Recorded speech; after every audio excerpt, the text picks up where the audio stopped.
কথাই বলে গাছে উঠতে গেলে বিড়াল ঠেলা খেতে বাধ্য, কিন্তু ওই যে কী করব বলুন, গাছে উঠতে চাইছি কিন্তু ঠেলা খেয়েও উঠতে পারছি না, কিছুই করার নেই। হ্যালো এভরিওয়ান, আমি রিম্পা, তোমরা দেখছো আমার নতুন একটা ভিডিওতে, সবাইকে স্বাগত।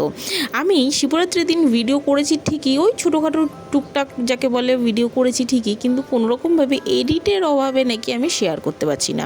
আমি নাকি আবার ইউটিউবে কাজ করব, এইরকম কথা শুনলে পরে যে কেউ হেসে ফেলবে। যাই হোক, কথা বাদ দাও। সকালবেলা রান্নাবান্না করে নিয়েছি, করে ঠোরে নিয়ে এদিকে মানে শিবের মাথায় জল ঢালতে যাব, বাবার মাথায় জল ঢালতে যাব। আর আমি কোথাও যাই না, আমি যেহেতু বাড়িতেই মন্দির আছে, সেই বাড়িতেই প্রতিষ্ঠিত আমাদের শিব রয়েছে, তাই বলে সেখানেই আমি জল ঢালি। সেদিনকে আমি শাশুড়ি দেওর মিলেই উপোস করেছিলাম, আর সবাই যে যার মতন যা ছিল রান্নাবান্না করেছিলাম। আর এদিকে শাশুড়ি আর দেওরের তো পুজো দেওয়া হয়ে গেছে, আমি লাস্টে এসেছিলাম স্নান করে।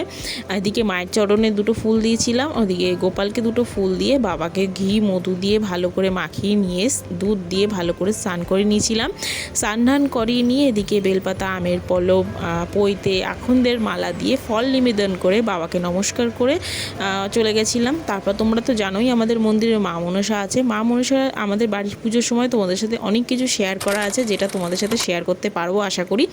আর তারপর চলে গেছিলাম সন্ধেবেলা, শাকালু কেটে একটু বসেছিলাম, আমি আর আমার মেয়ে খাচ্ছিলাম। আশা করছি তোমাদের ভিডিওটি ভালো লাগলে একটি লাইক, কমেন্ট, শেয়ার করে দিয়ে যাবে।